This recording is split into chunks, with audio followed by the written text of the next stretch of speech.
I talked about the PhD in football. I truly believe that I got that this year. Things I didn't, maybe thought I knew, but I didn't know yet, and Kyle helped me find that. So I'm looking forward to doing it again next year. But as you know, like it's a business, and they have to make a business decision, and I have to too. And I love the 49ers. So like if I'm here, I'm gonna be happy. And Absolutely. if something happens, like you know what I can do. I proved that this year, and you know when I've had the right situation, I feel like I've proved that. So.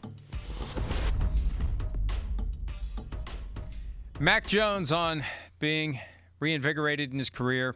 Look, he had 8 starts in 2025 when Brock Purdy was dealing with turf toe, and he played well. At one point, he was playing so well that I thought, all right, let's just see what happens rest of this year, rest of next year, end of the season. You make a decision. Do you make Mac Jones your long-term guy? Because that's when you can escape the balance of the Brock Purdy deal. Now, Purdy came back and played so well that I think, I'm sorry. Right. Purdy healthy here, Mac Jones healthy here.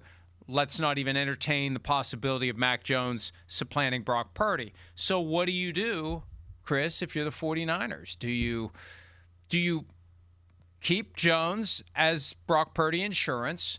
Do you try to flip Jones for a decent draft pick, right, or do you act like you're keeping Jones to maximize what you get for Jones in trade, which is kind of what I think they're doing? Yeah, well, I mean, first off, like, how many times have we heard backup quarterbacks or quarterbacks who were in San Francisco, and then when I thought I knew a lot of football, and then when I got there, I learned things that I never learned before, right? I mean, it feels like every backup quarterback says the same thing.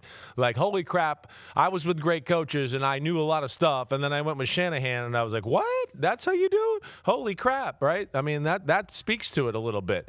But I think there's two things at play here. And it is funny, like you explained with the Purdy Mac Jones situation, because, the people that, you used to yell at me when I would go, hey, you don't want to pay Brock Purdy too much. How dare you? He's a top quarterback, blah, blah, blah. We're the same people like in week 7 this year going, I don't know if they needed to pay Brock Purdy that much. I mean, you could see anybody can run the Shanahan offense. I mean, it's look, right? So that whole thing goes on. Now, the big thing is, like, just does somebody blow them out of the water with a trade? That's the big thing. But the most important thing is if Shanahan feels good about who his backup would be if it's not Mac Jones. Knowing how Shanahan works, he's not going to leverage the team on, I got a good trade package for my backup quarterback. But now if Brock Purdy gets hurt, we're going to fall apart because I don't trust my new backup quarterback. I don't think he'll make that sacrifice unless he is really comfortable with whoever he's got behind him. He's got the old Indiana quarterback, Curtis Rourke, right, back there, but he was dealing and coming back from a torn ACL and dealing with that, so I don't know how warm and cozy you can feel about that. And so if you made me bet, I would bet that Mac Jones is back with the San Francisco 49ers. It is amazing to think we're only 5 years removed from Trevor Lawrence, Zach Wilson, Trey Lance, Justin Fields, and Mac Jones. One of the great moments in the history of my work life right there. Top 15 picks, 5 quarterbacks in the top 15. Here's Mac Jones talking about his relationship with Kyle Shanahan. Kyle and I, we just have a great relationship, and he wanted me to be here with him when I was coming out of the draft, and obviously it went different ways, but like that's what it's all about, is like reconnecting with people that either see value in you or whatnot. And I don't know, I just heard stories about him, like Brian Hoyer used to be my backup in New England, and just hearing the stories about Kyle and how he sees the run game and like the pass game and running the team meetings, and it was just interesting. And finally I got to see it this year, and that was just awesome. So if I have to obviously be here, like great, I wouldn't mind staying one more year in football heaven. It seems like that's not a bad thing.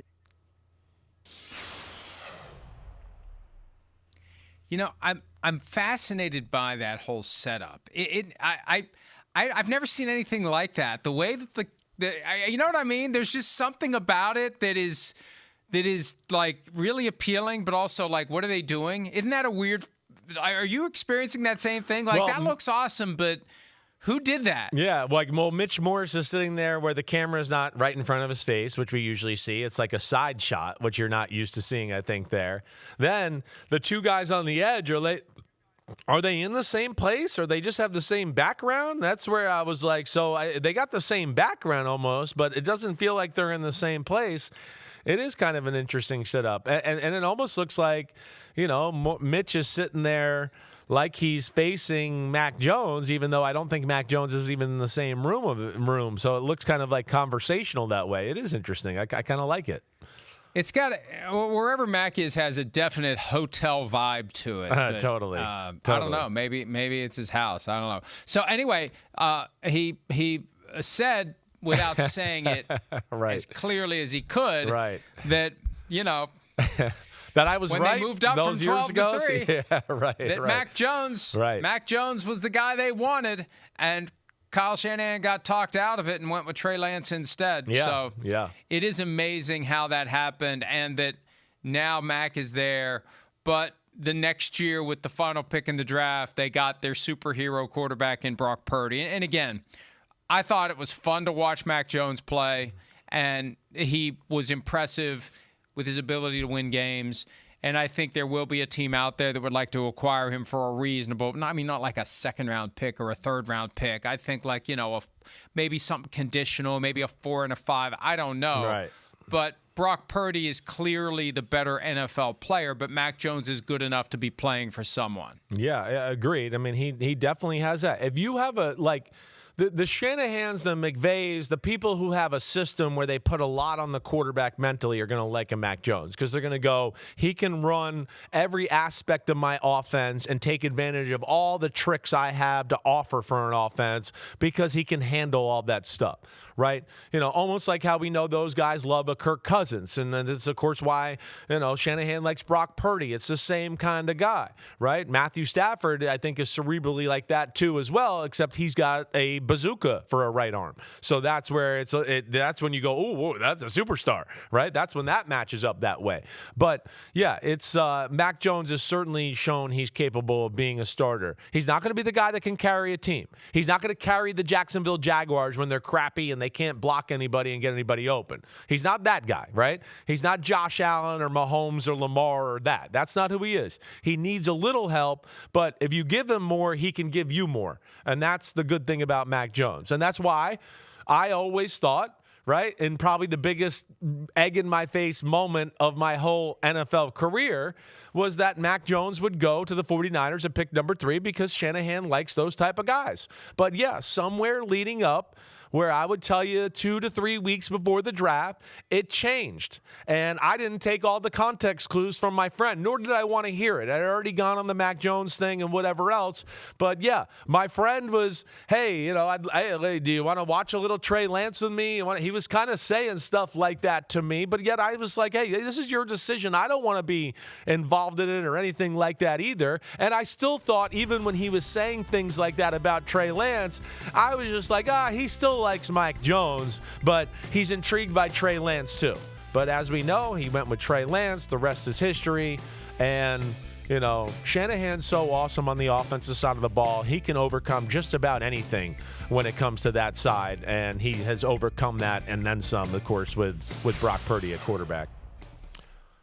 I'd still love to know who talked him out of Mac Jones and into Trey Lance. And 4 years before that, who talked him into, number one, not taking a look at Patrick Mahomes because he was waiting for Kirk Cousins, and then talking him out of Kirk Cousins so that they could accept a trade for Jimmy Garoppolo.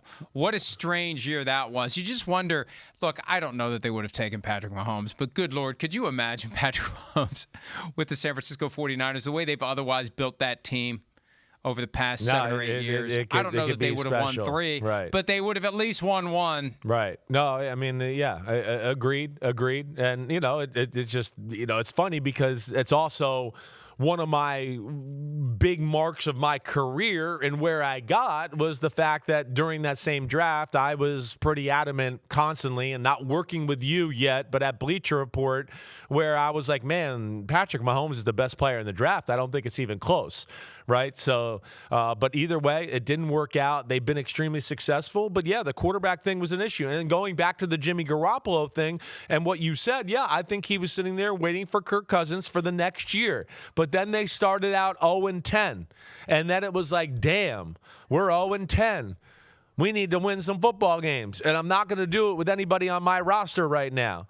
And there was the New England Patriots going, wait, we don't want Jimmy Garoppolo anymore. We're done with him. And they offered up a package that was, that was feasible for Shanahan and the 49ers, and that's kind of where that happened, and, everything else is history from there. Not everyone was done with him. It ended up being a whole thing between Brady and Belichick, with Robert Kraft tipping the scales toward the unload Jimmy Garoppolo category. And Belichick supposedly handpicking the destination so Garoppolo would have a chance to go somewhere and be really good to vindicate Belichick's side of the thing. Yeah. That Garoppolo would have been the better alternative. And I think Belichick and Shanahan, are close. They were close. And I honestly think Belichick was a little bit like, hey, I respect you, Shanahan, and you're awesome. And I think, you need a quarterback, and this guy could help out. I think it was a little bit of both there. I do that. But, yeah, you're right about that history there, certainly. And then, to the Trey Lance stuff and all that, I think there were some people in his building that were in his ear. I think that, social media and the conversation was so loud because of Mac Jones' picture without his shirt on that it almost felt like, man, he's not going to be given a chance to succeed here. That's really what it felt like, too. And then I think also, within talking to Kyle through the years about the whole thing, I think he was looking at it as well as going, man, I got all my coaches. They're all going all over the place. They're all running my system. They're all trying to do what I'm trying to do and stealing my stuff. If I get a quarterback that can run and do some athletic stuff, I can change my offense to where I'm different and new compared to the other people. And I think that's where his head was at, right? And that's what ultimately led to the Trey Lance decision. And it wasn't just with his shirt off. Remember, we used to say when he was at Alabama, it looked like he was wearing a potato sack for a uniform. And then all of a sudden, he shows up in New England and he looks like a superhero. Remember that? Yeah, definitely. I mean, he can look crazy. Look at this year. I mean, he had some games this year where you were like, are you Y.A. Tittle in 1962 over here? I mean, the jersey's all sloppy and hanging out. The pants are baggy and all stretched out, and he looks beat up, and he's limping and everything there. So yeah, he's a character, Mac Jones, but he did and took advantage of all the opportunities this year. Right, right. I'm looking at some of the old Alabama photos. I think the problem was he wore like a really thick flak jacket. Yes, and it made his abdomen look big. Right. And it made it look like a gut. Right. It made it look like he had a gut. Right. And it was just, he wore the flak jacket lower than most do, and it seemed bigger than the ones that other quarterbacks wear. It's definitely bigger than the one that he wears now. So anyway, that was Mac Jones then. Now he's with the 49ers as the backup. We'll see what happens next. Hi, it's Mike Florio. Thanks for watching PFT on YouTube. Hit subscribe for the latest news and analysis from Pro Football Talk.